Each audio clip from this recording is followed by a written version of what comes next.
Wakati wa ukame ni wakati wa kuwa makini sana. Wakati ambapo unaomba maombi yote hayawezi kusikilizwa. Wakati ambapo Mungu ananyamaza. Wakati ambapo kila unaloliomba ni ombi ambalo kwa ukweli linagonga ukuta. Wakati ambapo kila unapowatendea watu mema wanakutendea mabaya, ni wakati wa kuwa na utulivu wa hali ya juu sana. Wakati wa mapito, wakati ambao ni wakati wa madhomeo, wakati ambapo unawatendea watu mema wanakulipa mabaya. Unafanya jambo zuri, lakini watu wakikaa kwenye vikao wanasema ni mnafiki huyu, anajipendekeza. Ni wakati wa kuwa makini sana. Wakati ambao watu nao wapenda na kuamini wanapoweza kukugeuka, ni wakati wa kuwa makini sana. Wakati ambapo Yusufu alikuwa anauzwa na ndugu zake wa karibu, ni wakati ambapo unahitaji kuwa na strong. Huo wakati ni wakati wa kumwomba Mungu rehema sana. Kwa sababu watu wengi hapo ndipo huwa wanamwacha Mungu na kuacha wokovu na kuona Mungu basi hayupo, hawezi kunisikia. Yupo, unazomewa mpaka unasema mimi. Hapana, unaandaliwa. Kuna mahali unatakiwa kwenda.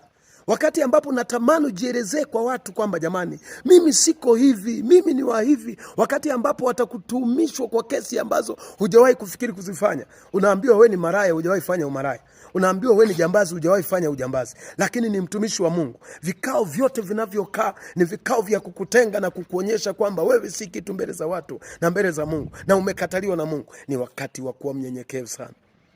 Hicho kipindi usikiombe kikufikie. Na mimi ninakwambia mtumishi wa Mungu ambaye unapitia kwenye wakati huo, si muda mrefu Bwana atakujilia. Subiri tu. Usijitetee kwa watu, usijielezee kwa watu. Usiwe na muda mwingi wa kujielezea. Jamani, mimi ni mtu mwema. Wema wako anayeujua ni Mungu. Na wakati huo watu wanaokusema vibaya, wakati fulani nyamaza. Yapokee yale maovu ambayo anakuambia wewe unayo. Hata Yesu alivumilia. Lakini kwa nini alivumilia? Ni kwa sababu alitamani kuniokoa mimi na wewe. Leo au umesahau habari za Yesu? Yesu alipokata roho, basi malaika wakaja wakamsujudia. Unapopita kwenye majaribu, ni wakati ambapo unaelekea mahali ambapo unastahili kwenda kupakaa. So wakati huo ni wakati wa kutulia, ni wakati wa kunyenyekea chini ya mkono wa Bwana. Hata kama unaona Bwana amekuacha, Mungu akinyamaza, nayo ni majibu.